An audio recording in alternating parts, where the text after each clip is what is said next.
d'être avec nous. 4 blessés dans une attaque à la voiture bélier, une soldate poignardée et un policier renversé en Cisjordanie. Les attaques contre les Israéliens se poursuivent. La tension dans le pays mène aussi à une nouvelle bavure. Un Israélien pris par erreur pour un terroriste abattu par 2 soldats à Jérusalem.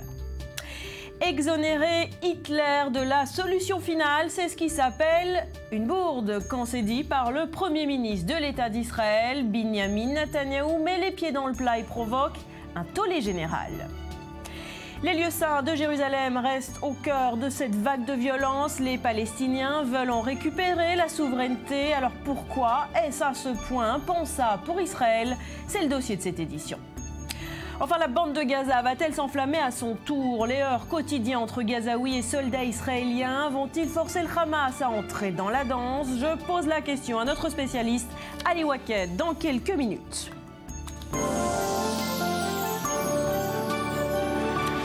Terreur, les Israéliens toujours aussi menacés. Enchaînement d'attaques. Hier encore, une jeune soldate poignardée à Binyamin en Cisjordanie. Elle est entre la vie et la mort. Un soldat renversé par une voiture bélier, grièvement blessé. Océane Nicole revient sur cette nouvelle journée noire pour Israël. Toujours pas de calme pour Jérusalem et pour les territoires palestiniens. Ce mercredi, 4 nouvelles attaques.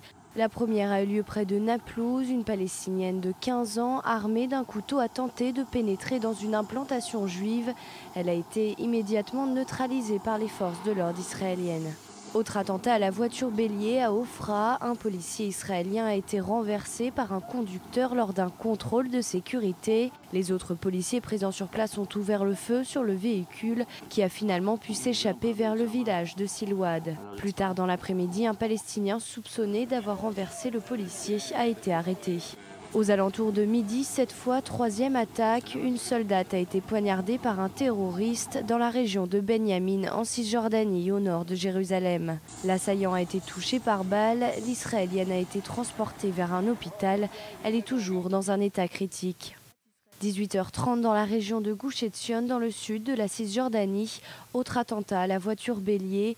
Dans leur véhicule, des Israéliens ont été attaqués par des pierres. Ils sont descendus de leur véhicule au moment où un automobiliste palestinien les a percutés de plein fouet. Des soldats israéliens ont ouvert le feu en direction de l'assaillant qui a été blessé légèrement. Les 4 Israéliens ont été transportés à l'hôpital. Un est toujours dans un état critique. À Jérusalem, dans la soirée, un affrontement a eu lieu dans un bus entre des soldats et un homme qui aurait essayé de s'emparer de leurs armes. Les soldats l'ont alors abattu, mais il s'agissait d'un juif israélien pris par erreur pour un terroriste. Aucune arme n'a été trouvée sur lui. L'homme a succombé à ses blessures. Malgré la tentative de médiatisation de l'opinion internationale, les violences anti-israéliens et palestiniens sont toujours quotidiennes. Mathias Inbar, on vous retrouve dans le Gush Etzion, ce bloc d'implantation en Cisjordanie au sud de Jérusalem. Alors la tendance se confirme, les attaques se déplacent de Jérusalem vers les territoires palestiniens. Quelle est l'explication avancée par le renseignement israélien pour expliquer ce basculement ? Bonjour Barbara, tout simplement le périmètre est beaucoup trop grand pour être surveillé, pour être surtout scruté au peigne fin comme pourrait l'être Jérusalem et les quartiers palestiniens de Jérusalem-Est. Et il n'y a pas de décision prise pour l'instant par le ministère de la Défense de fermer ou alors de imposer une clôture totale des grandes villes palestiniennes comme cela a été le cas. Par exemple, vous le savez tous les matins où je vous montre des barrages filtrants, par exemple à Issaouia, à Djabel Moukaber. Ici, ce n'est pas le cas et les Palestiniens peuvent toujours aussi sortir librement des villes comme Hébron et se rendre ici dans cette région du Gush Etzion. Voilà pourquoi depuis 3 jours, il y a plus d'une dizaine de tentatives d'attaque et d'attaques terroristes contre principalement les forces de sécurité israéliennes. Mathias, on note également un scénario qui se répète. C'était le cas hier encore, exactement là où vous vous situez. Ce matin, une voiture se fait caillasser, le conducteur descend de son véhicule et c'est à ce moment-là qu'il se fait renverser. Est-ce qu'on peut commencer à parler d'un mode opératoire ?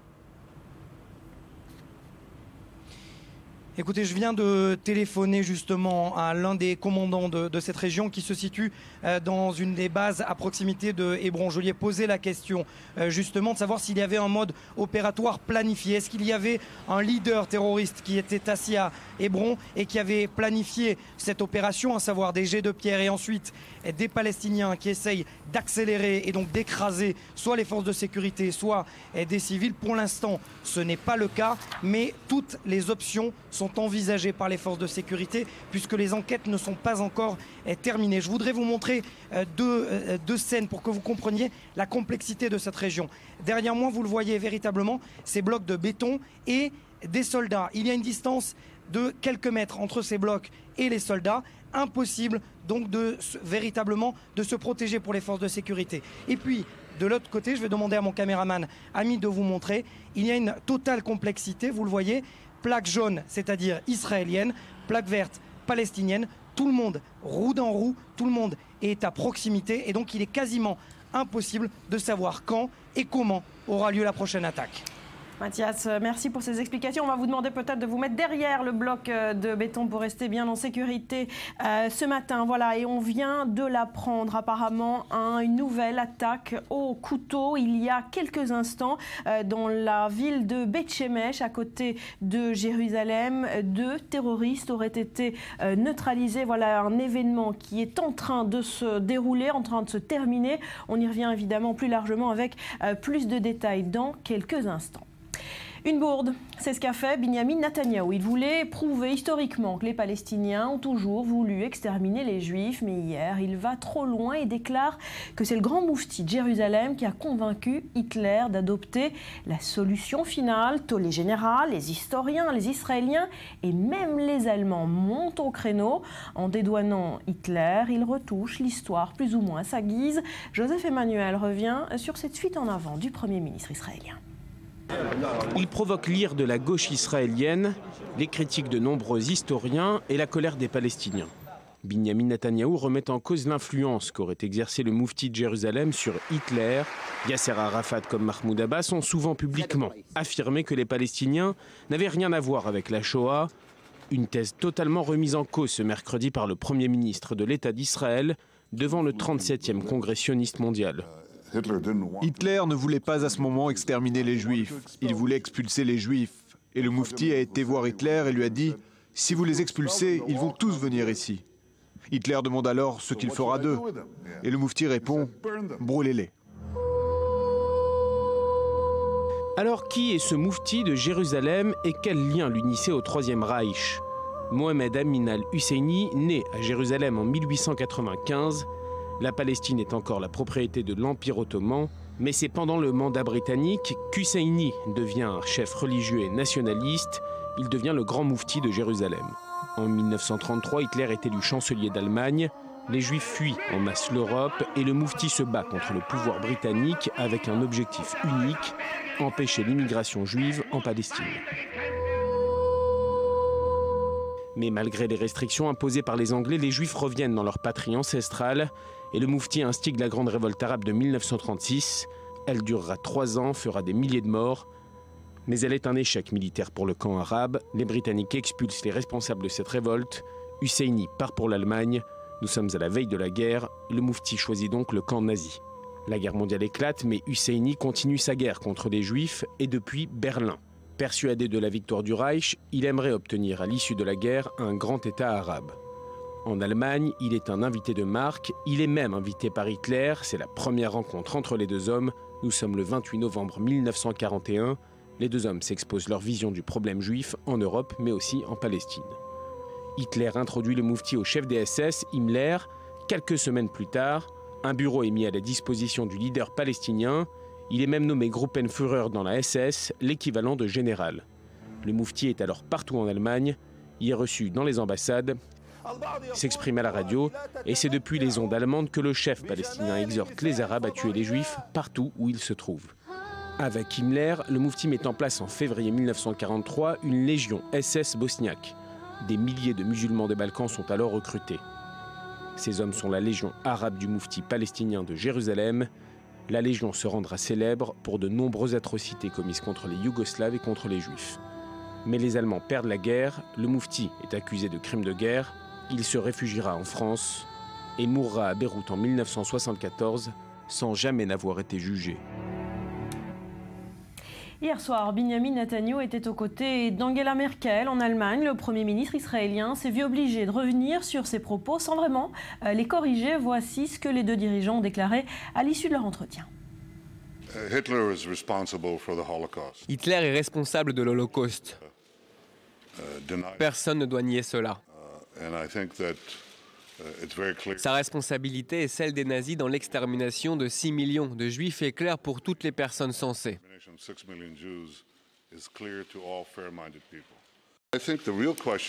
La vraie question ne devrait pas m'être destinée, mais être adressée au président Abbas. Pourquoi est-ce que lui, l'autorité palestinienne, glorifie officiellement le Moufti de Jérusalem comme une icône? Il l'appelle le père de la nation palestinienne. Mais cet homme est un criminel de guerre qui a été poursuivi pour des crimes de guerre. Au nom du gouvernement allemand et en mon nom, je peux dire que nous sommes conscients de la responsabilité des nazis dans cette rupture civilisationnelle qu'a constituée la Shoah. Nous sommes convaincus que ceci doit être transmis aux générations à venir, par exemple dans le cadre de l'éducation scolaire. Et c'est pourquoi nous ne voyons aucune raison de changer notre perception de l'histoire, tout particulièrement en la matière. Yeshua Mishav, ancien diplomate israélien, on tente de décrypter cet épisode avec vous. Qu'est-ce qui lui a pris à Binyamin Netanyahou ? Je crois que depuis des années, malheureusement, il y a un phénomène qui marque beaucoup trop de déclarations de dirigeants israéliens et qui est de mettre la Shoah à toutes les sauces. La Shoah est un événement unique dans l'histoire dont il faut apprendre beaucoup de choses. Mais je me rappelle par exemple qu'il y a quelques années, Elie Wiesel, qui est la grande voix des survivants, avait écrit une lettre à Binyamin Netanyahou à propos de la menace nucléaire iranienne. Et il lui avait dit « Ne comparez pas cela à la Shoah, nous ne sommes pas en 1939, et sans en rien minimiser, bien entendu, cette menace très grave. Mais, et Elie Wiesel, je pense qu'on ne peut pas, évidemment, le suspecter d'aucune hostilité à Binyamin Netanyahou, etc. Simplement, c'est devenu une espèce de réflexe, et cette fois-ci, je pense que le Premier ministre est allé un pas trop loin. Il essaye maintenant de réagir. C'est une déclaration qui est absurde.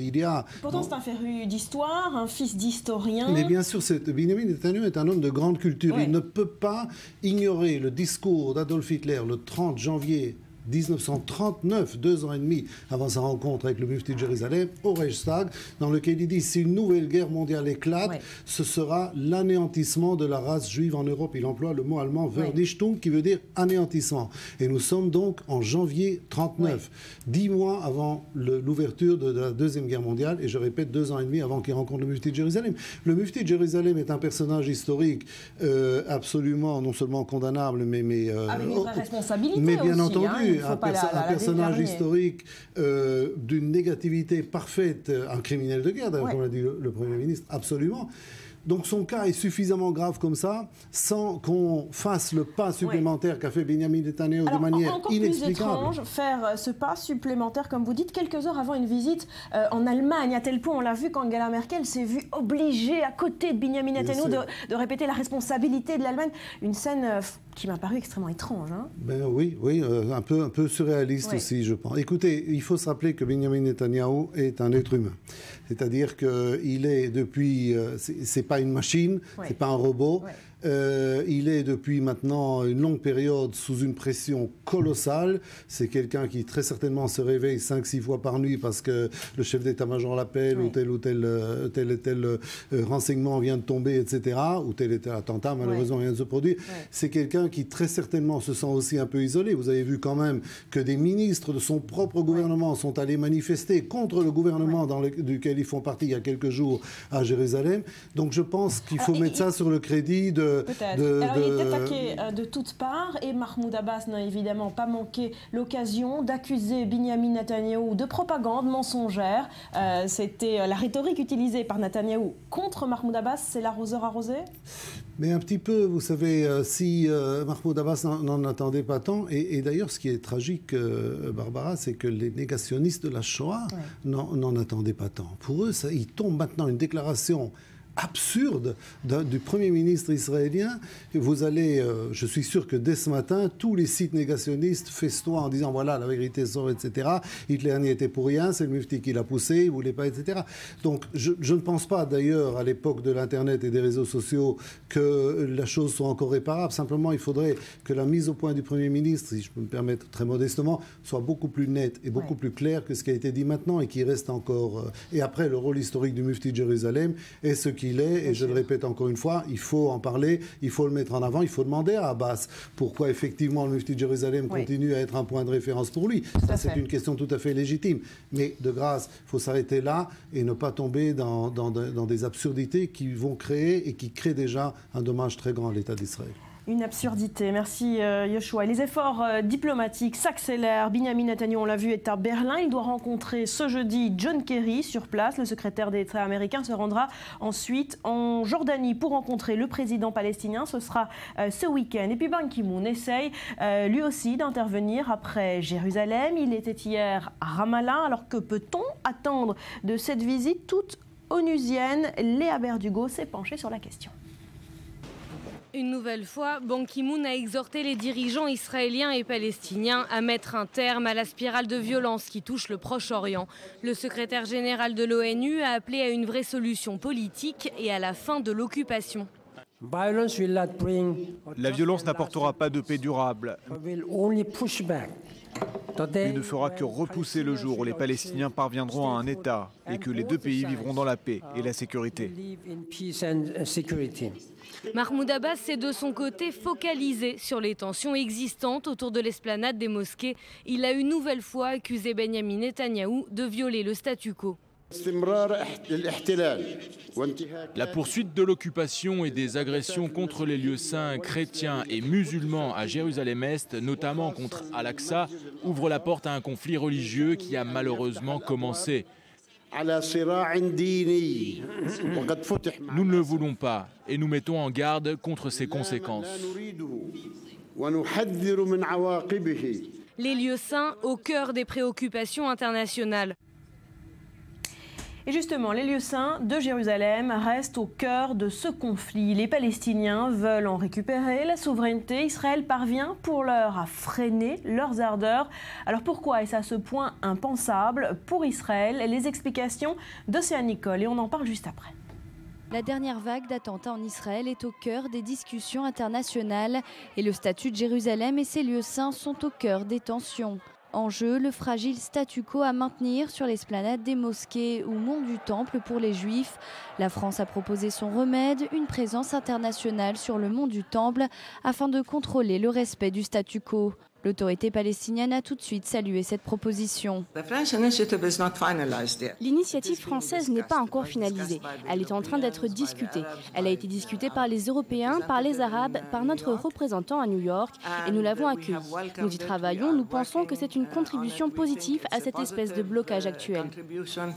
Rejeté sans surprise côté israélien, face à l'opposition sans détour de Jérusalem, Paris assouplit cette proposition en y ajoutant une clause. La présence internationale ne sera envisagée que si Israéliens et Palestiniens l'approuvent. Cette proposition sera présentée jeudi à la réunion du Conseil de sécurité. Si cette suggestion du Quai d'Orsay a rencontré une telle opposition côté israélien, c'est parce que le gouvernement Netanyahou refuse d'envisager le moindre renoncement à la souveraineté israélienne dans sa capitale. Let me be crystal clear. Laissez-moi être très clair, Israël n'acceptera aucune présence internationale sur le mont du Temple. Une telle présence serait un changement dans le statu quo. Marche arrière également côté palestinien. Mahmoud Abbas revient sur sa proposition déposée à l'UNESCO. Le président de l'autorité palestinienne souhaitait que le mur des lamentations soit rattaché au lieu saint musulman. Une réécriture inadmissible de l'histoire pour les Israéliens, soutenue sur ce dossier par Washington. Ce mercredi, l'UNESCO a adopté une résolution qui réaffirme entre autres que le tombeau des patriarches et que la tombe de Rachel font désormais partie des territoires palestiniens. Un débat qui fait écho à l'un des dossiers les plus brûlants du conflit israélo-palestinien. La communauté internationale a proposé à de nombreuses reprises le partage de la ville sainte en 2 capitales, à l'est pour les Palestiniens, à l'ouest pour les Israéliens. Une opposition fermement rejetée par Netanyahou pour qui la ville sainte est la capitale unique et indivisible de l'État juif. Myriam, pourquoi, pour Israël, une présence internationale sur le mont du Temple est à ce point impensable? Eh bien parce qu'il faut rappeler que Jérusalem, c'est l'un des piliers du conflit israélo-palestinien, l'un des symboles même de cet inextricable conflit. Et que si on devait souligner les 3 dossiers clés qui empêchent aujourd'hui la résolution de ce conflit israélo-palestinien, c'est évidemment le dossier des frontières, le dossier du retour des réfugiés et le dossier du statut de Jérusalem. Et si Jérusalem a été longtemps une bourgade oubliée du temps de l'Empire ottoman, eh bien depuis 1948, on s'en dispute le statut d'ailleurs qui n'est guère reconnu de part et d'autre, peu d'entente sur ce sujet. Alors une force internationale à Jérusalem, du moins sur les lieux saints, à l'esplanade des mosquées, c'est peut-être ouvrir la porte à cette solution de la communauté internationale présentée à maintes reprises et refusée fermement par Israël, à savoir une capitale pour la Palestine, une capitale pour Israël, Jérusalem-Ouest, Jérusalem-Est, et des lieux saints qui seraient donc contrôlés par la communauté internationale. Une solution qui ne va pas à Israël, qui a d'ailleurs trouvé ses propres solutions. Il faut rappeler que depuis avril 2013, eh bien, l'esplanade des mosquées est gérée conjointement avec la Jordanie et l'autorité palestinienne, qui sont les gardiens des lieux saints musulmans de la vieille ville de Jérusalem. Alors Israël reproche à cette initiative et aux Palestiniens de vouloir réécrire l'histoire, de brouiller le lien entre ce lieu historique et le peuple juif. C'est un reproche justifié sur des revendications territoriales ou religieuses? Alors il faut préciser que l'initiative française en elle-même d'une présence internationale à l'intérieur de Jérusalem, c'est pour apaiser ce cycle de violence et c'est une forme de pression supplémentaire pour une reprise de négociations entre Israéliens et Palestiniens. Du côté palestinien, on a par contre une stratégie affirmée auprès des institutions internationales aujourd'hui, peut-être effectivement de réécrire l'histoire. C'est également l'intention de cette résolution qui a été votée à l'UNESCO et qui est également extrêmement contestée en Israël sur le caveau des patriarches ou encore sur le tombeau de Rachel, qui sont des sites historiques juifs extrêmement respectés par la religion juive en Israël. Et du coup, il y a eu effectivement une lourde vague de protestation à ce niveau-là également. Mais c'est de façon plus générale aujourd'hui pour Israël une façon de protester sur la moindre concession en ce qui concerne Jérusalem. Jérusalem une et indivisible, ça a été répété à de nombreuses reprises par Binyamin Netanyahou, par Reuven Rivlin, mais c'est également le résultat d'une stratégie de construction, une stratégie politique israélienne depuis plusieurs dizaines d'années, de construction également dans plusieurs secteurs de Jérusalem-Est, d'encadrement de ces quartiers est de Jérusalem pour coûte que coûte éviter la moindre division, quoi qu'en dise la communauté internationale. Bataille sur les lieux saints relancée. On en vient à ces images. Rassemblement silencieux hier soir à Tel Aviv. Hommage à ce jeune Érythréen pris par erreur pour un terroriste et tué dimanche soir à Be'er Sheva. Les résultats de l'autopsie confirment qu'il a été tué par balle et non à cause de son passage à tabac. 4 hommes ont d'ailleurs été arrêtés hier pour leur rôle dans ce lynchage. Cette question, à présent, la bande de Gaza va-t-elle s'enflammer à son tour? Les heurts quotidiens entre Gazaouis et soldats israéliens vont-ils forcer le Hamas à entrer dans la danse? Hier, c'est Israël qui a dû intervenir. Maxime Perez, notre correspondant militaire, nous donne plus de détails. Mardi, au moment où Benyamin Netanyahou sillonnait la région frontalière de Gaza, une opération israélienne se déroulait dans la plus grande discrétion, au sud de l'enclave palestinienne. La cible, une cellule terroriste, sur le point de mener une attaque près de la clôture de sécurité. Elle serait aussi responsable de tirs ayant visé ces dernières semaines plusieurs véhicules israéliens en bordure de Gaza, profitant parfois de violents heurts qui ont opposé l'armée à de jeunes lanceurs de pierres palestiniens. Grâce à des informations collectées par le Shabak, des snipers de la prestigieuse unité des Yamam sont positionnés. Ces commandos de la police israélienne attendent le moment opportun pour neutraliser cette menace. Aucun bilan officiel n'a été fourni par les services hospitaliers de Gaza. Et pour cause, les Palestiniens visés sont des chiites, membres du groupuscule Al-Sabarin, connu pour son hostilité au pouvoir du Hamas. Selon une source sécuritaire israélienne, cette faction inconnue aurait vu le jour en mai 2014. Son premier fait d'armes, des tirs de roquettes contre le territoire israélien pendant la dernière guerre à Gaza. Le groupe Al-Sabarin compterait aujourd'hui plusieurs centaines d'hommes dans ses rangs et serait financé par l'Iran à hauteur de 10 à 12 millions de dollars par an. Sa montée en puissance, y compris sur le plan militaire, inquiéterait de plus en plus le Hamas, dont la branche politique n'a plus les faveurs de la République islamique. Tsahal ne semble pas en tout cas disposé à laisser cette organisation prendre davantage d'importance, mais nul doute que son opposition au Hamas, ajoutée à celle de militants salafistes revendiquant de Daesh, détourne le mouvement islamiste palestinien de son principal objectif, la lutte contre Israël. Et c'est dans ce contexte qu'un missile a été tiré hier soir depuis la bande de Gaza. Le tir n'a pas été revendiqué et a atterri dans un terrain vague du Negev israélien. On ne déplore ni victimes ni dégâts. Ali Waqued, ces tirs depuis Gaza vont s'intensifier si les violences se poursuivent à Jérusalem et en Cisjordanie. On peut penser, bien sûr, Barbara, naturellement que si cet embrasement va continuer, que les factions de la bande de Gaza vont continuer à tirer ou vont reprendre les tirs, mais il faut pas oublier deux éléments. Un, que la population de la bande de Gaza ne veut pas que les factions les tirent encore une fois dans une confrontation avec Israël. Et deux, le fait que le Hamas, pour le moment, essaye de faire tout. Pour quelle raison le Hamas se garde bien d'entrer dans la danse? Pour la très simple raison que le Hamas domine la bande de Gaza. Il veut que le territoire qu'il domine soit stable, soit calme. Et deux, le Hamas comprend et entend la population. Il était très attentif à la population qui se demande encore les questions. Pourquoi l'été dernier, la bande de Gaza a été menée dans une guerre? Quelle est la raison de la guerre? Rien n'a pas été changé dans la vie quotidienne des Gazaouis depuis cette guerre, sauf les destructions que les Gazaouis voient tous les matins dans les... Le Hamas, pourtant, pousse ses membres au soulèvement en Cisjordanie, les encourage à prendre les couteaux. Pour quelle raison?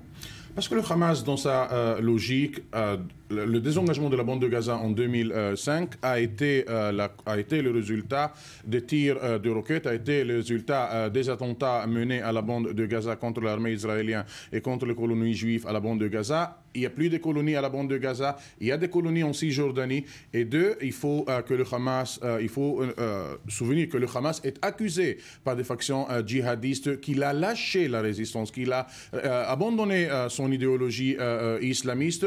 Et la Cisjordanie est un bon endroit pour qu'il prouve à ces organisations qu'il est encore islamiste, qu'il est encore djihadiste et qu'il n'a pas abandonné la résistance et qu'il est le même Hamas islamiste qui veut voir l'islam régner dans cette partie du terre. Merci Ali Waqued. On va se quitter pour un nouveau journal. Juste avant, je vous rappelle une des principales informations de cette matinée. Nouvelle attaque au couteau dans la ville de Beth Shemesh, à côté de Jérusalem. 2 terroristes auraient tenté de s'approcher d'une synagogue pour s'en prendre aux fidèles juifs en pleine prière. Un policier aurait été blessé légèrement et les assaillants neutralisés. On y revient évidemment avec plus de détails dans notre journal qui vous est présenté ce matin par Elsa Mimoun. Ce sera dans 2 petites minutes. Restez avec nous.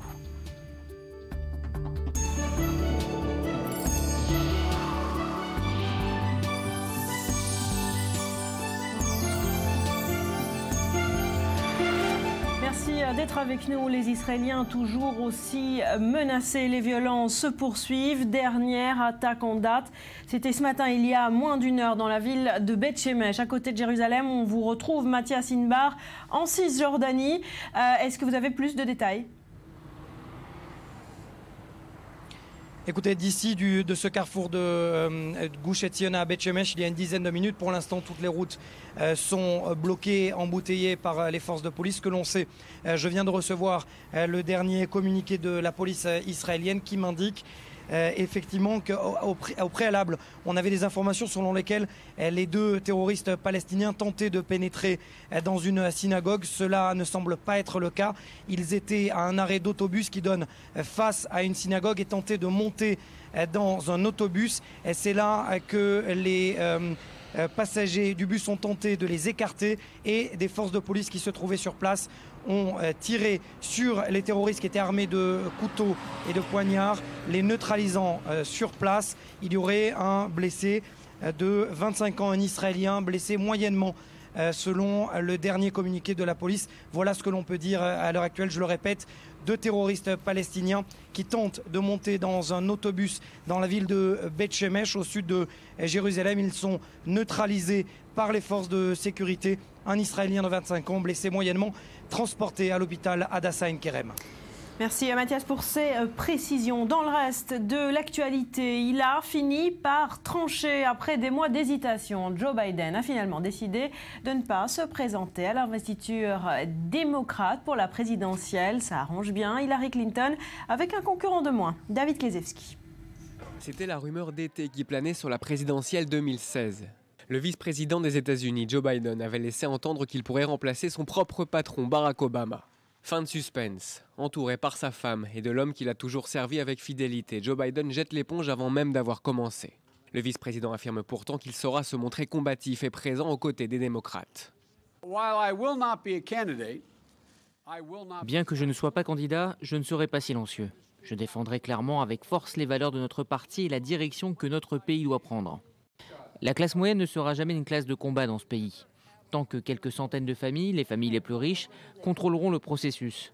Je crois que nous devons uniformiser les règles du jeu pour le peuple américain. L'un des principaux obstacles à sa candidature, c'était justement l'argent. Il aurait été contraint de construire rapidement un réseau de collecte de fonds en un temps record. Personne n'y croyait vraiment. Je ne trouve pas cela réellement surprenant. Je vois très bien ce qui se serait passé. Je ne pense même pas qu'il aurait battu Clinton ou Sanders. Alors ? Mécaniquement, cette défection avant bataille fait le jeu des deux principaux démocrates engagés dans un bras de fer pour la primaire de février. Biden est malgré tout populaire auprès des électeurs blancs, classe ouvrière surtout. La question est maintenant celle du report des voix de cet électorat. Un levier dont Biden compte bien se servir à l'avenir. Aucune complaisance, des sanctions fermes. Les réactions politiques se sont multipliées en France au lendemain des incidents qui ont agité Moiran, en Isère. Vous le savez, des dizaines de personnes issues de la communauté des gens du voyage avaient bloqué la gare de la ville et incendié des véhicules. Ils exigeaient par la force la sortie temporaire de prison d'un homme pour qu'il puisse assister aux obsèques de son frère, mort au volant d'une voiture volée au cours du week-end. Julia Ganantia. Après une nuit agitée, les traces des violences qui ont secoué la veille Moiran sont toujours visibles ce mercredi matin. Des carcasses de voitures carbonisées jonchent les abords de la gare. La situation reste tendue sur le terrain. Plus de 200 policiers sont mobilisés dans cette commune de 8000 habitants. À Paris, le Premier ministre affiche une détermination sans faille. Ceux qui veulent tordre le bras à la justice, tordre le bras aux forces de l'ordre, tordre le bras à la République, s'exposent à une réponse d'une extrême fermeté. Et ils doivent s'attendre, ceux qui ont agi hier, à être implacablement recherchés et poursuivis en justice. Mardi, tout a commencé parce que la justice a refusé à un jeune incarcéré une permission de sortie pour assister à l'enterrement de son frère, décédé le week-end dernier dans l'accident d'une voiture qu'il venait de voler lors d'un cambriolage. Voitures brûlées, circulation ferroviaire et routière perturbée, les incidents de mardi auront des suites judiciaires. Nous exploiterons ce que nous pourrons exploiter pour identifier très clairement les individus. Il n'y a pas de responsabilité collective, ça peut être qu'une responsabilité individuelle, parce que dans cette communauté avec qui j'ai pu discuter, du moins certains, notamment la maman des enfants qui s'est tuée en voiture, certains ont commis des exactions inqualifiables et inacceptables, et d'autres étaient contre l'expression de cette violence. En fin de matinée, la juge d'application des peines d'Albertville rejette la demande d'autorisation de sortie sous escorte du détenu pour assister à l'enterrement de son frère. Il est en prison depuis 3 ans pour vol à main armée.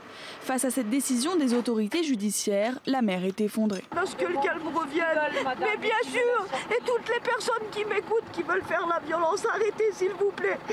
Arrêtez, je suis une maman. Il ne faut pas qu'il y ait d'autres drames. En août dernier, après des incidents similaires, une décision de justice avait autorisé la sortie temporaire et sous escorte d'un détenu pour assister aux funérailles d'un membre de la communauté des gens du voyage. Cette fois-ci, les funérailles ont finalement bien eu lieu ce mercredi après-midi, comme prévu initialement. Droit dans ses bottes, Bernard Cazeneuve était à Calais hier soir, 7e visite pour le ministre et le temps presse. L'hiver s'installe et ils sont désormais à un peu plus de 6000 migrants à survivre au jour le jour dans ce bidonville de Calais. Il y a 2 mois, il n'était que 3000 Betsabé, Bernard Cazeneuve dans un rôle d'équilibriste entre fermeté et humanité. Tout à fait, détresse des réfugiés d'une part, attente de la population d'autre part. Alors la réponse du ministre de l'Intérieur contient ainsi deux volets. Regardez, d'une part, des places d'hébergement supplémentaires pour les femmes et les enfants, 400. Des renforts sécuritaires d'un autre côté pour verrouiller la frontière et le passage donc vers la Grande-Bretagne. Premier volet, donc, mettre à l'abri les plus fragiles, les femmes et les enfants, des places supplémentaires, dont une centaine qui devraient être disponibles déjà dès ce week-end. On écoute le ministre. S'ajoutent aux 1500 et aux 2000 places, les 400 places pour les femmes et les enfants, dont une partie sera constituée dès ce week-end, puisque nous allons, dans l'attente de la création des blocs en dur d'ici la fin de l'année, sous des tentes chauffées mobilisées par la Direction générale de la sécurité civile, procéder à la mise sous abri de 200 femmes et enfants, et les installations doivent être achevées dimanche soir. Voilà, pour ce qui est du deuxième volet à présent, si avec des renforts de police, près de 500 policiers et gendarmes supplémentaires, le ministre Cazeneuve parvient à empêcher les migrants de passer par le tunnel sous la Manche ou par le port, alors Calais sera moins attractif, bien sûr, pour les migrants et les arrivées seront par conséquent moins nombreuses. C'est son raisonnement. D'ailleurs, les contrôles seront intensifiés sur les routes qui mènent vers Calais depuis la France. Ces annonces sont-elles suffisantes? Alors, vous me demandez si ces mesures suffiront. Eh bien, des places supplémentaires annoncées, effectivement, mais on est loin des 6000 migrants dont vous parliez qui sont présents à Calais, car les structures plus importantes ne seront pas prêtes, elles, avant des mois. Certaines ne commenceront pas même à être bâties avant plusieurs mois. Et en attendant, eh bien, dans la jungle de Calais, comme on l'appelle, eh bien, la situation sanitaire se dégrade. Elle est déplorable selon les associations. De nouvelles douches et toilettes ont été installées, mais en deçà des normes sanitaires. Les eaux usées débordent et puis aussi les bagarres se multiplient, notamment quand du matériel ou des repas sont distribués. Or, eh bien, cette évolution fulgurante de la situation à Calais est liée à la crise des migrants plus largement en Europe et donc pas du tout sur le point de s'essouffler. Et c'est pour cette raison que la réelle parade en fait derrière ces mesures de Bernard Cazeneuve, c'est surtout de faire diminuer durablement le nombre de migrants dans cette ville, admettant eh bien la réponse humanitaire n'est pas une gestion pérenne de la détresse à Calais. Ce sont ses propres mots. Mais c'est loin d'être le cas. Depuis que les Russes ont entamé leur campagne militaire en Syrie, les bombardements quotidiens ont presque doublé et le nombre de Syriens cherchant à fuir le pays a presque doublé lui aussi. Selon l'Observatoire syrien de défense des droits de l'homme, des dizaines de milliers de personnes ont été forcées à l'exode en 3 semaines seulement. Une situation qui ne semble pas gêner outre mesure le président du pays. Pour la première fois depuis le début de cette guerre, eh bien Bachar al-Assad a quitté le palais présidentiel de Damas pour se rendre à Moscou. Dédicace spéciale à Vladimir Poutine qu'il est venu remercier en personne. Myriam Aman. Bachar el-Assad en visite de travail à Moscou. Le symbole est fort. C'est la première fois que le président syrien quitte son pays à feu et à sang depuis le début des violences il y a 4 ans. Et c'est pour rencontrer Vladimir Poutine, son plus proche allié, qu'Assad a fait le déplacement mardi soir. Les deux hommes ont évoqué l'opération russe en Syrie, destinée, selon eux, à lutter contre les groupes terroristes. La Syrie est un pays ami pour nous et nous sommes prêts à faire tout ce que nous pouvons, non seulement d'un point de vue militaire pour combattre le terrorisme, mais aussi dans le cadre du processus politique. Au cours de la rencontre, le président russe a réaffirmé son soutien indéfectible au régime de Damas, répétant que Bachar el-Assad est le seul président légitime et qu'aucune solution au conflit qui ravage la Syrie ne pourra être trouvée sans le président syrien. Bachar el-Assad a pour sa part remercié Moscou au nom du peuple syrien. Merci de défendre l'unité de la Syrie et son indépendance. Sans vos actions et vos décisions, le terrorisme se serait propagé dans toute la région et aurait atteint plus de pays. Cette visite du président al-Assad à Moscou a été tenue secrète jusqu'à son retour mercredi matin à Damas. Elle s'est déroulée le jour même de la signature d'un protocole d'accord entre la Russie et les États-Unis afin d'éviter des incidents aériens dans le cadre des frappes menées en Syrie contre le groupe État islamique. Et toujours au sujet de cette guerre en Syrie, eh bien, sachez que le Canada a annoncé hier son retrait de la coalition internationale en Syrie. Annonce choc du tout nouveau Premier ministre du pays. On l'écoute. Je veux dire aux amis de ce pays à travers le monde, beaucoup d'entre vous se sont inquiétés du fait que le Canada avait perdu sa compassion et sa voix constructive dans le monde au cours des 10 dernières années. J'ai un message simple pour vous au nom des 35 millions de Canadiens. Nous sommes de retour.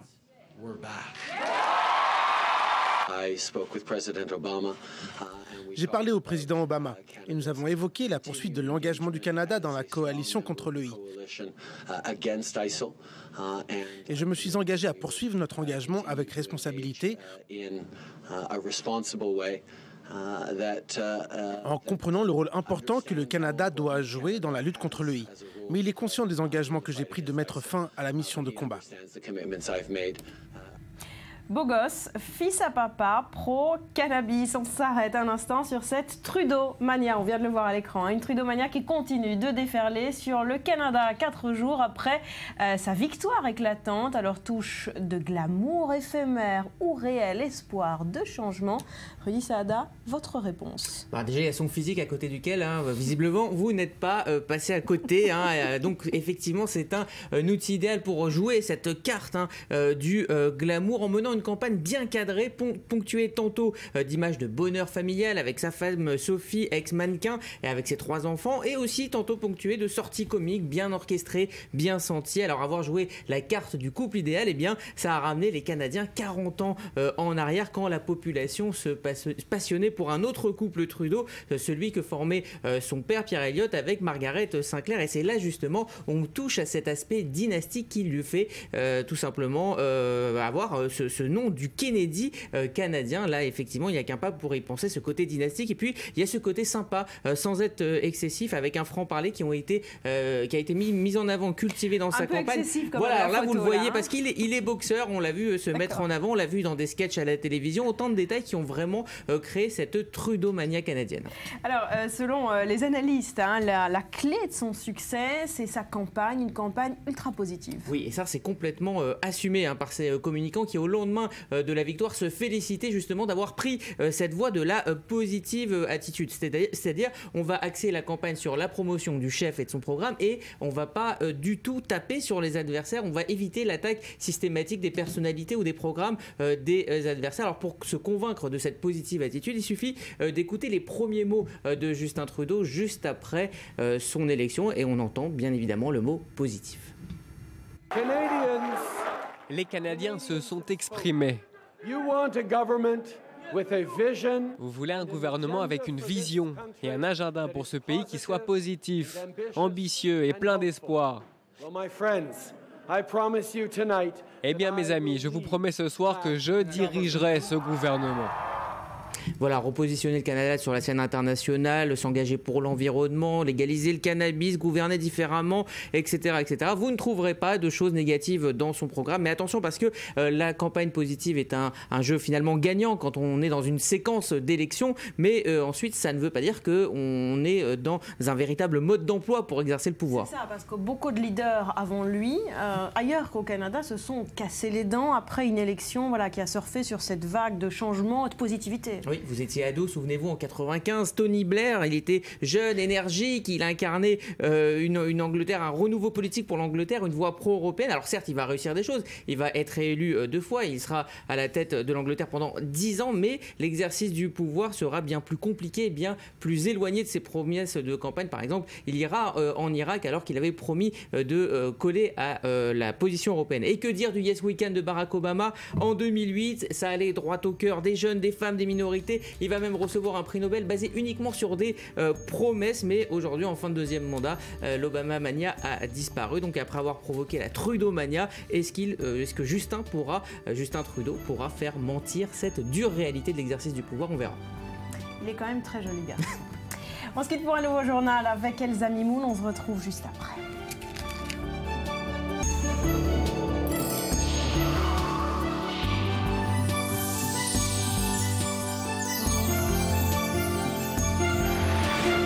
Merci d'être avec nous. Les Israéliens toujours aussi menacés. Nouvelle tentative d'attentat ce matin dans la ville de Beth Shemesh, à côté de Jérusalem. On y reviendra dans quelques instants. Hier, les attaques s'étaient déjà enchaînées. Une jeune soldate poignardée à Binyamin en Cisjordanie. Elle est toujours entre la vie et la mort. Et puis un soldat renversé par une voiture bélier, lui aussi grièvement blessé. Océane Nicole revient sur cette nouvelle journée noire pour Israël. Toujours pas de calme pour Jérusalem et pour les territoires palestiniens. Ce mercredi, 4 nouvelles attaques. La première a eu lieu près de Naplouse. Une Palestinienne de 15 ans, armée d'un couteau, a tenté de pénétrer dans une implantation juive. Elle a été immédiatement neutralisée par les forces de l'ordre israéliennes.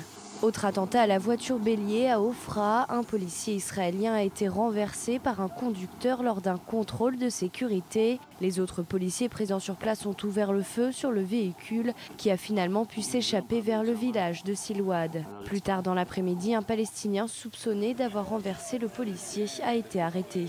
Aux alentours de midi, cette fois, troisième attaque. Une soldate a été poignardée par un terroriste dans la région de Benyamin, en Cisjordanie, au nord de Jérusalem. L'assaillant a été touché par balle. L'Israélienne a été transportée vers un hôpital. Elle est toujours dans un état critique. 18h30 dans la région de Gush Etzion, dans le sud de la Cisjordanie. Autre attentat à la voiture bélier. Dans leur véhicule, des Israéliens ont été attaqués par des pierres. Ils sont descendus de leur véhicule au moment où un automobiliste palestinien les a percutés de plein fouet. Des soldats israéliens ont ouvert le feu en direction de l'assaillant qui a été blessé légèrement. Les 4 Israéliens ont été transportés à l'hôpital. Un est toujours dans un état critique. À Jérusalem, dans la soirée, un affrontement a eu lieu dans un bus entre des soldats et un homme qui aurait essayé de s'emparer de leurs armes. Les soldats l'ont alors abattu, mais il s'agissait d'un juif israélien pris par erreur pour un terroriste. Aucune arme n'a été trouvée sur lui. L'homme a succombé à ses blessures. Malgré la tentative de médiatisation de l'opinion internationale, les violences anti-israéliens et palestiniens sont toujours quotidiennes. Voilà, on revient à présent sur l'information de cette matinée. Nouvelle attaque au couteau dans la ville de Beth Shemesh, à côté de Jérusalem. 2 terroristes auraient tenté de poignarder un policier. Plus de détails avec vous, Mathias. Vous êtes dans le Gush Etzion. Un drame a été évité de justesse. Oui, un drame évité de justesse. Alors on revient sur le scénario. 2 Palestiniens, semble-t-il, selon les premiers éléments que je suis en train de recevoir, il s'agirait de Palestiniens originaires de cette région, justement entre le Gush Etzion et de Hebron. L'un serait originaire de Khalchoul, juste en contrebas de là où nous sommes. Il serait pénétré dans la ville de Beth Shemesh, qui se trouve de l'autre côté de la vallée, d'ici à vol d'oiseau 10 minutes. Serait rentré dans la ville de Beth Shemesh, aurait visiblement ciblé un bus. Ils étaient à une station d'autobus qui donnait face à une synagogue. Aurait tenté de pénétrer dans un bus avant d'être refoulé par des passagers et d'être neutralisé par des forces de sécurité qui se trouvaient sur place. En attendant, un civil israélien a été poignardé au niveau de son épaule. Il a été immédiatement transféré vers Hadassah Ein Keren, hôpital de Jérusalem. Son état est jugé moyennement sérieux. Mathias, c'est dans ce contexte extrêmement tendu. On note un incident hier soir, tard, 23h30, à Jérusalem. Un Israélien pris pour un terroriste a été abattu par 2 soldats. Quelles sont exactement les consignes de tir dans ces cas-là ? Écoutez, les consignes de tir sont particulièrement strictes, à savoir lorsque la vie d'un policier, d'un garde-frontière ou d'un soldat sont mises en danger, c'est-à-dire qu'il y a un objet contendant à leur direction ou qu'il y a un danger immédiat, à savoir un cocktail Molotov ou un pistolet qui est dirigé vers ces policiers, ces forces de l'ordre, eh bien ils ont immédiatement le droit de tirer. Ce qui s'est passé hier, en effet, Miki Lévy, aujourd'hui député du parti centriste Yesh Atid et ancien responsable de la police de Jérusalem, disait ce matin qu'il pourrait y avoir ce matin il ne parle pas lui de bavure, mais en tout cas d'une réalité, c'est-à-dire que les soldats auraient appuyé trop rapidement sur la gâchette. Selon les premiers éléments d'enquête, ce qu'on peut vous dire, c'est que les 2 soldats se sont présentés devant cette personne, lui ont demandé de lui donner sa carte d'identité. C'est là qu'aurait commencé une rixe avec des coups de poing de la part de l'Israélien vers les soldats. Tentative de dérober leur pistolet et c'est là que des coups de feu auraient été tirés en sa direction, le tuant quasiment sur le coup. Merci Mathias pour ces précisions. Dans ce contexte, cette initiative qu'on a souhaité partager avec vous, ça se passe dans le nord d'Israël, un resto à moitié prix pour les Juifs et les Arabes qui partagent la même table. Alors ça peut prêter à sourire, presque démagogique me direz-vous. Pourtant, le houmous y est délicieux. C'est en tout cas ce que nous a raconté Maël Benoliel. Regardez. Faites du houmous, pas la guerre. L'un est juif, l'autre est musulman. Tous les deux assis à la même table, ils s'apprêtent à manger un houmous. En faisant cela, ils se verront offrir une remise de 50% sur leur addition. Cette idée, c'est celle de ce restaurateur israélien qui propose d'oublier les différences, au moins le temps d'un repas, ou quand la purée de pois chiches devient un symbole de coexistence et d'espoir. Comme je dis toujours, s'il y a bien un mot qui représente la paix et qui a un rapport avec la nourriture, c'est le houmous. S'il y a bien quelque chose qui rapproche les Juifs et les Arabes, c'est bien le houmous. Cela ne fait que 4 mois que Kobe est installé ici. Il y a quelques jours, alors même que la recrudescence des tensions fait craindre une nouvelle intifada dans la région, il poste ce statut sur les réseaux sociaux. Peur des Arabes, peur des Juifs, chez nous, il n'y a ni Arabes ni Juifs, il y a des êtres humains. Résultat, plus de 6500 likes sur Facebook en quelques heures. En Israël, comme partout ailleurs dans le monde, le buzz est créé. Et depuis, le bar à houmous de Kobe ne désemplit pas. Les gens sont enthousiastes et viennent beaucoup plus nombreux. Pas forcément pour bénéficier de la promotion d'ailleurs, surtout par soutien et parce qu'ils s'identifient à ce que je pense. Mais de là à ce que ça dépasse les frontières d'Israël et que ça intéresse tellement de gens, toutes les plus grandes télévisions du monde n'arrêtent pas de m'appeler, c'est disproportionné. Et voilà, mon téléphone qui sonne encore, c'est fou. Un mal pour un bien, le jeune entrepreneur profiterait-il de la vague de violence de ces dernières semaines? Lui, en tout cas, s'en défend. Ça n'est pas une mauvaise pub pour moi et c'est bon pour le business, mais ce statut, je l'ai écrit avec mon cœur, parce que c'est des choses auxquelles je crois et c'est beaucoup plus important que le business. Quoi qu'il en soit, en Israël, qu'on soit juif ou musulman, plus de 6 kilos de houmous sont avalés par an et par personne. Celui de Kobe, d'après ce client, n'a rien à envier au meilleur. Le houmous est super, voilà, là son restaurant est rempli, tant mieux. Il faut plus d'initiatives comme ça. C'est à Kfar Vitkin, dans ce centre commercial derrière moi, que cet Israélien tient son houmous bar.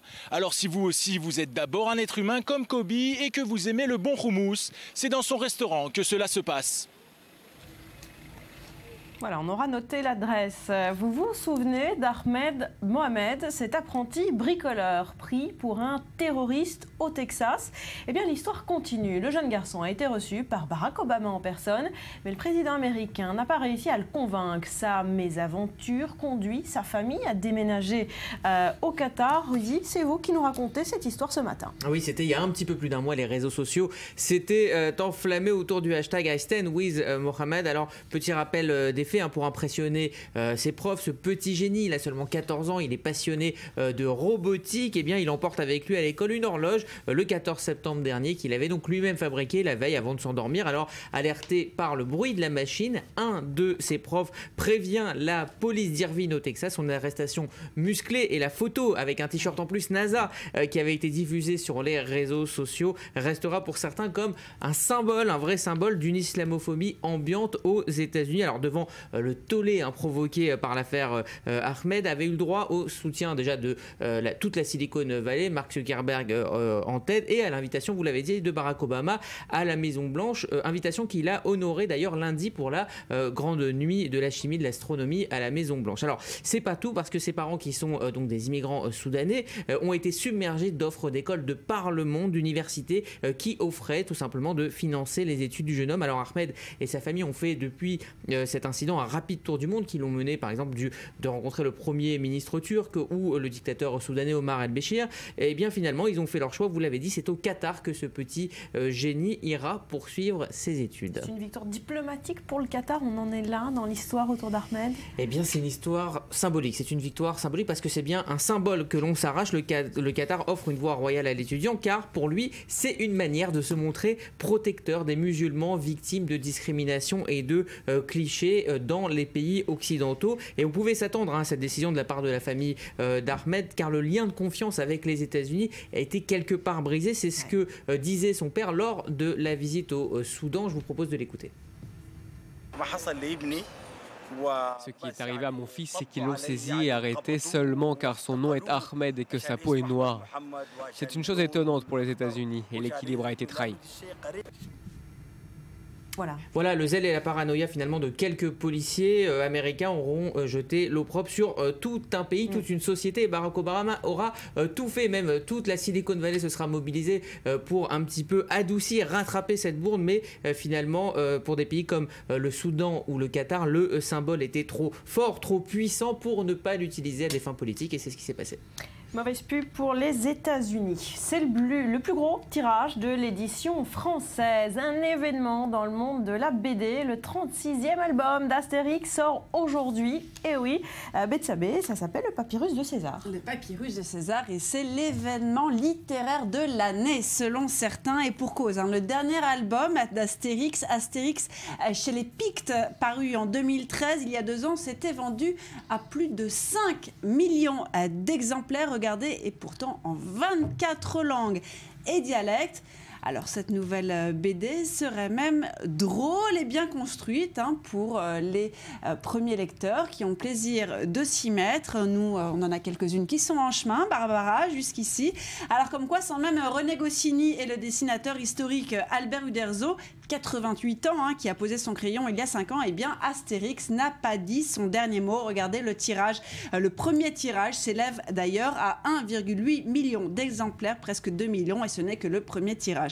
Alors que dit-il dans le Papyrus de César, Astérix? Eh bien cette nouvelle édition nous parle du contrôle de l'information, qui plus est la nouvelle arme de Jules César. Et pour ce thème, eh bien les auteurs Didier Conrad et Jean-Yves Ferry ont créé 8 nouveaux personnages, dont un journaliste gaulois, double polémique, c'est son nom, correspondant pour l'Écho de Condat, inspiré de qui? Eh bien de Julian Assange. Écoutez l'un des auteurs et dessinateurs, Didier Conrad. Le point de départ de l'idée, c'était Wikileaks. On s'est dit là, vraiment, c'est le moment de parler de ça. Voilà.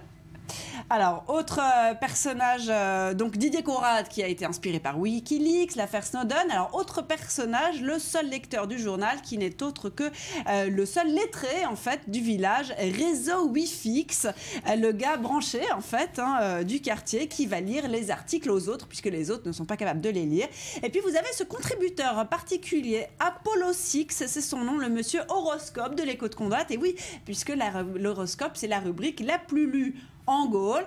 Alors dans la foulée, on a aussi le druide Gaz de Chix, le romain Ultra des Tendus, ou encore le méchant Bonus Promulus et son majordome. Que fait la police? Alors Bonus Promulus, romain calculateur, qui est inspiré d'un personnage réel, là aussi, le publicitaire Jacques Séguéla, et oui, rendu notamment célèbre pour avoir lui-même inspiré la France tranquille de François Mitterrand, c'était en 1981. Et d'ailleurs, Bonus Promulus sera le conseiller en communication à la sauce d'Astérix, qui aiguillera César vers l'écriture de ses mémoires, la guerre des Gaules en réalité, donnant ainsi en fait une version nouvelle, romancée de la réalité dans laquelle la Gaule aurait été conquise en totalité. Un César, et on finira avec ce héros à jamais. Il avait pratiquement doublé de taille entre le premier et le dernier album. Et bien Conrad a décidé de couper la poire en deux, ou plutôt César, il a choisi un style intermédiaire avec ce défi quand même perpétuel de le caricaturer tout en rendant à César ce qui lui appartient, et bien le respect qu'il inspire avant tout. Voilà, vent de modernité qui s'ouvre sur cet Astérix 2.0. Avec la fonte des glaces, le pôle Nord risque de devenir un raccourci pour le trafic maritime entre l'Asie et l'Europe. Regardez ce reportage à bord de l'Amundsen, un brise-glace des gardes-côtes canadiens. À perte de vue, la glace barre le détroit de Penny à 1300 km au nord du cercle arctique. Impossible de contourner la banquise, il va falloir redoubler de patience. Ça va être assez difficile pour la Munson, même. C'est un brise-glace, c'est de la glace de plusieurs années. Malgré les relevés satellites quotidiens et les radars embarqués, pour naviguer dans l'océan Arctique, rien ne vaut l'observation. Il y a moins de navires qui circulent, donc les données sont un petit peu moins, sont plus aléatoires. Faut être prudent. Mais la situation change. Avec la disparition récente des glaces en été, le passage du nord-ouest est désormais traversé par des pétroliers et des cargos, ce qui ne s'était jamais vu. Cette nouvelle route maritime pourrait permettre aux armateurs d'économiser des dizaines de milliers de dollars à chaque trajet. C'est de plus en plus chaud d'année en année et puis avec le résultat que la glace fond. Puis, la vieille glace qui résiste encore, on en voit des morceaux. D'ici quelques années, il en restera plus. En attendant une fonte totale, pour s'aventurer dans ces eaux polaires, le brise-glace est équipé de 6 moteurs ayant chacun la puissance d'une locomotive.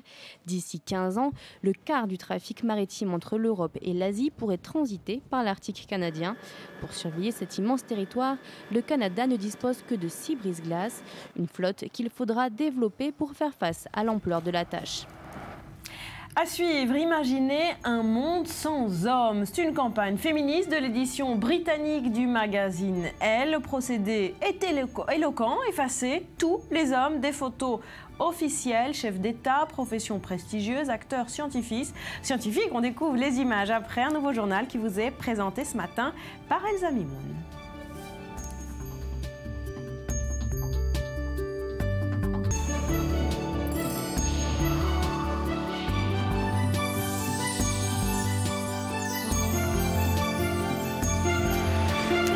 Et si on faisait disparaître les hommes du monde ou du moins des photos officielles? C'est à ce jeu que s'est amusé le magazine Elle, version britannique, objectif, très éloquent, dénoncer le sexisme. Betsabé. Oui, alors pas forcément sexiste, finalement, ce logiciel Photoshop qui en général sert plutôt à estomper les vergitures, à lisser les courbes. Eh bien cette fois-ci, il s'est mis au service d'une campagne contre le sexisme. Son nom, c'est le hashtag #ElleFeminism, lancé, comme son nom l'indique, donc par le magazine Elle britannique, lancé début octobre, et qui consiste en fait à retirer les hommes des photos officielles, que ce soit aux Nations Unies, à la Maison Blanche ou même à la télé. Alors le résultat, sans les hommes, eh bien les femmes ont l'air un petit peu seules. Regardez.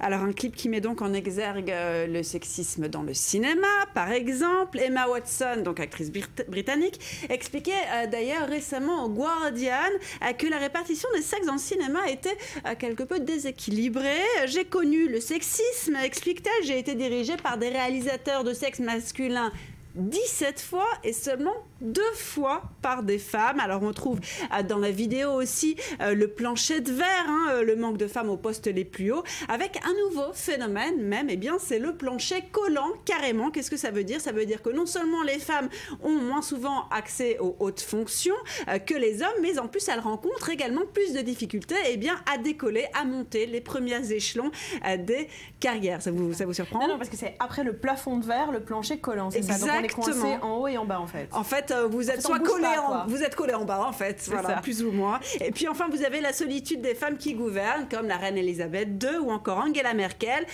des femmes qui pourraient aussi être des femmes scientifiques. Regardez comme Marie Curie. On a aussi cette petite vidéo qui a été postée sur Twitter. Marie Curie qui elle aussi était bien seule parmi les autres scientifiques accessoirement croulant. Voilà, les femmes bien seules sur cette campagne. Une campagne qui rappelle d'ailleurs une autre initiative, cette fois d'un journal irlandais, c'était l'an dernier. Exactement. Alors après la polémique qui avait été provoquée, je ne sais pas si vous vous souvenez, par ce journal israélien orthodoxe Amé Vasser, donc le Messager en français, qui avait en janvier littéralement fait disparaître les femmes de la marche républicaine du 11 janvier, donc en réaction aux attentats en France, à Charlie Hebdo. Eh bien, voilà la vraie photo. Ça, c'est quand il y a les femmes, ça c'est la vraie vie. Il y a des femmes, des hommes, ils osent même se toucher. Et puis alors en fait, le Messager à Amé Vasser avait fait ça, vous allez voir. Donc si vous regardez attentivement, eh bien il n'y a plus de femmes du tout. Alors voilà, ça c'est ce qui a été fait pour se moquer. C'est un média satirique irlandais qui a réalisé ce montage où en fait ce sont autour des hommes de disparaître. Alors le souci c'est qu'effectivement ça a plus trop l'air d'une marche républicaine, plutôt 3 femmes un petit peu seules dans la rue. Une photo que les internautes ont trouvée effectivement drôle, mais aussi un petit peu quand même déprimante. C'est sûr. Un peu comme nous trois sur le plateau. Un petit peu triste et de solitude pour les femmes. Enfin bon, bref, je pense que le message il est bien passé. Direction Tel Aviv où s'est déroulé le célèbre MTV Music Awards. Vous le savez, cette soirée avec les stars de la musique que les jeunes adorent. C'est la première fois qu'une telle compétition est organisée en Israël. Sandy Fortis. L'ambiance était au rendez-vous jeudi soir sur le toit de la tour Azrieli au cœur de Tel Aviv. Des VIP et quelques chanceux ont pu assister au tout premier MTV Israel Music Awards. Après un pilote organisé l'année dernière, les dirigeants d'MTV Israël ont décidé de lancer la première cérémonie diffusée à la télévision. Une cérémonie organisée autour du choix de l'artiste qui représentera Israël au MTV Europe Music Awards. Au programme, Sarit Hadad, Shiri Maimon, Harel Skat, Nathan Goshen, le rappeur Subliminal, sans oublier les 5 candidats pour le Grand Prix de la soirée, Eden Benzaken, Guy Veyahel, Izzy, Eliad Nahum et Café Shachor Chazak. Tous ravis de faire partie de ce grand événement. Ils nous donnent l'opportunité de nous exprimer sur scène. D'habitude, on est surtout sur YouTube, Facebook. Là, ils nous offrent une scène, la possibilité d'être interviewé. C'est un grand honneur. Quand nous étions petits, on regardait MTV. Et aujourd'hui, pouvoir faire partie d'une telle cérémonie, c'est très émouvant pour nous. C'est génial. Pour certains, cet événement a d'autant plus d'importance qu'il se déroule en pleine période d'insécurité en Israël. C'est impressionnant ce qu'ils ont réussi à faire ce soir. Et je pense qu'après la semaine qu'on a passée, c'est important d'être là, de continuer, de montrer qu'on est toujours là, qu'on ne cède pas à la peur.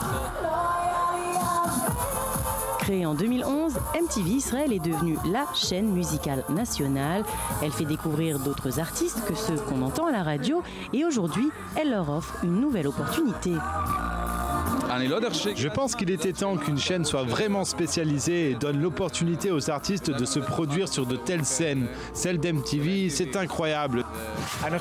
Je pense que c'est quelque chose qui devait arriver. Il y a une très bonne industrie musicale en Israël. Cette année, on a pu découvrir une grande diversité musicale, que ce soit à la radio ou dans des concerts. C'est un pays sur lequel on doit miser. Israël est d'ailleurs le seul pays d'MTV Europe à organiser sa propre cérémonie. Et même si elle a été autorisée et soutenue par la maison mère, celle-ci n'a envoyé aucun artiste international. Je pense que c'est vraiment le début de quelque chose. J'espère que l'année prochaine, des artistes étrangers viendront et y assisteront. En attendant, cette première cérémonie fut un succès, notamment pour... grand vainqueur de la soirée qui a hâte de s'envoler pour Milan, direction les MTV Europe Music Awards. J'espère que le public va voter pour moi quand je représenterai Israël aux EMAs, que les gens verront un autre visage de notre pays que celui qu'on voit dans les médias à l'étranger. Tout le côté culturel, la musique, le côté artistique, c'est très important que le monde sache qu'on a aussi tout ça en Israël. Forcément, nous, on lui souhaite que tout aille bien pour lui.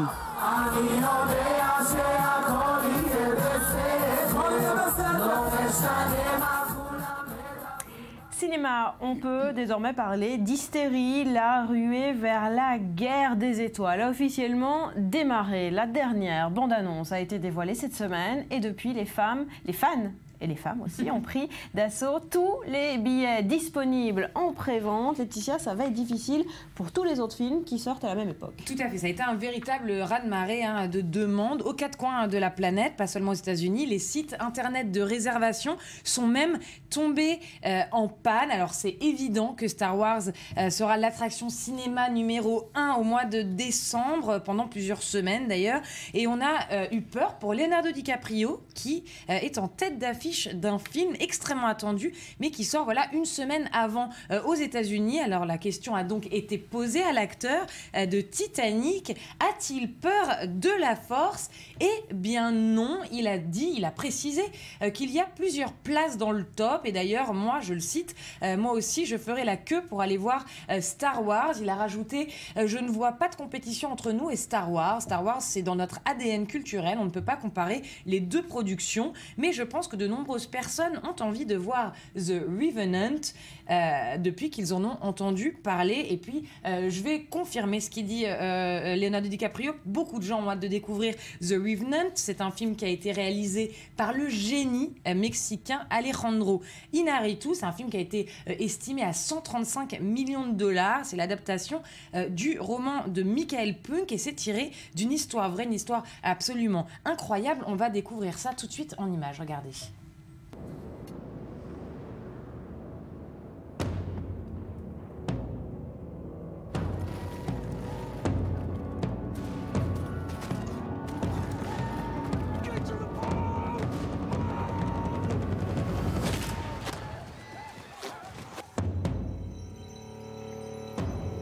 The safe thing to do is track a new course back up on land. Then what we gonna do? Sit out there like a bunch of goddamn ducks? You and your half-breed son get to walk on out? I'm talking to you.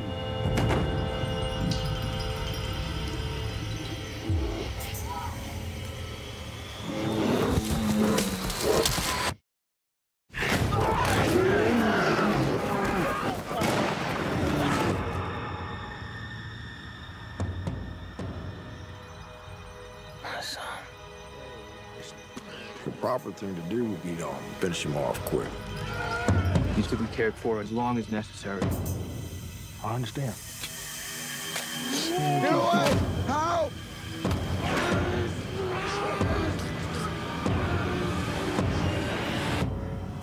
What happened? Alors, il y a quelque chose quand même qu'il faut souligner, c'est assez rare et même impressionnant, ce sont les choix toujours judicieux de Leonardo DiCaprio dans tous ses films.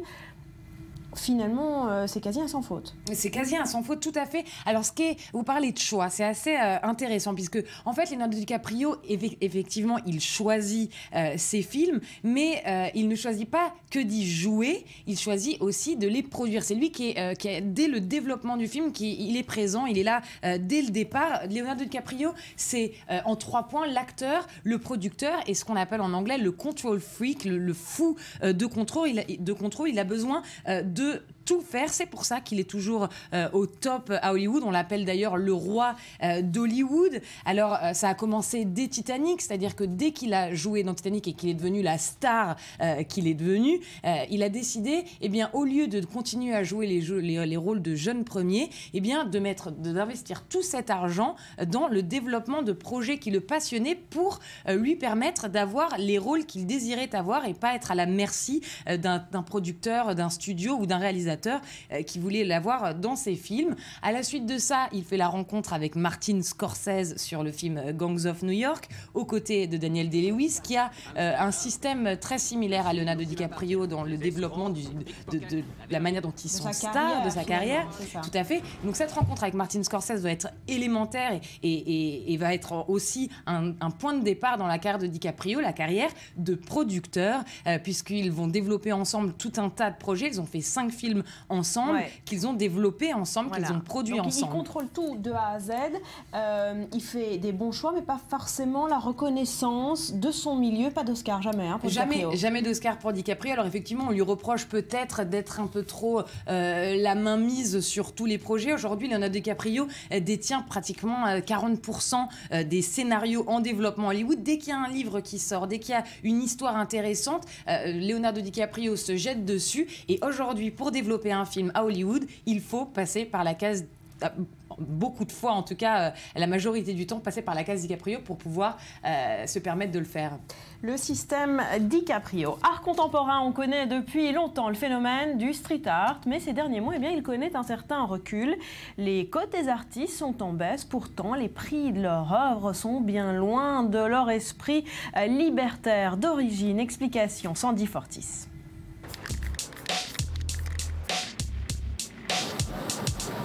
Plus besoin de se cacher pour graffer. De plus en plus, les autorités encouragent les artistes à s'exprimer dans les lieux publics. Autrefois réprimé, le street art est désormais plébiscité dans de nombreux pays. À Kiev, en Ukraine, les autorités soutiennent les street artistes et fournissent même le matériel nécessaire dont ils ont besoin. Idem à Buenos Aires, même si les graffitis sont toujours interdits dans la capitale argentine, dans certains quartiers, les autorités locales financent le street art, une façon pour elles de lutter contre le vandalisme. Tous ces murs ont été vandalisés par des mauvaises personnes. Nous n'avons pas les moyens de les repeindre. La municipalité nous a donc envoyé ces artistes pour embellir notre quartier. Une initiative qui a certes ses avantages, mais si les graphes sont autorisés, perdent-ils alors leur vocation ? À Taïwan aussi, les autorités ont changé de politique concernant les graffitis. Elles encouragent désormais les graffeurs afin de redonner vie à certaines zones urbaines. Il existe des zones dédiées au street art, des zones contrôlées où l'on indique aux artistes où s'exprimer. Leur seule règle, ni injure ni pornographie. Alors même si certains artistes se réjouissent de pouvoir peindre sans risquer la prison, d'autres trouvent que cette approbation des autorités supprime toute adrénaline. Cet intérêt soudain des officiels pour le street art sonnerait-il la dernière heure de l'esprit graffeur ? Pas forcément. Le street art est souvent porteur de messages politiques et pour le moment, les artistes autorisés à peindre sur les bâtiments publics sont libres de choisir leur sujet.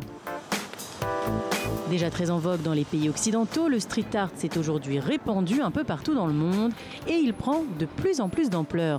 Buenos Aires est devenue l'une des capitales du street art avec des milliers de graffitis sur les maisons, écoles et églises de la ville. En à peine un an, cet art a littéralement explosé à Kiev. Aujourd'hui, des dizaines d'œuvres recouvrent les murs de la ville. Des œuvres qui font désormais partie des circuits touristiques à vélo, très prisés à Kiev. Elles sont donc même devenues source de revenus. Et ce ne sont pas les grands maîtres du street art qui vous diront le contraire. JR, Jean-Michel Basquiat, Space Invader, sans oublier le plus célèbre, mais aussi le plus mystérieux et également le plus riche d'entre eux, Banksy. On ne compte plus les ventes aux enchères de ses œuvres, certaines vendues à plus de 600 000 €. Au final, ça paie d'avoir l'esprit rebelle. Merci d'avoir été avec nous. Je rappelle la principale information de cette édition. Nouvelle attaque au couteau ce matin à Beth Shemesh, à côté de Jérusalem. Un blessé, 2 terroristes neutralisés. Je vous souhaite de passer une très belle journée. Je vous dis à demain. Portez-vous bien.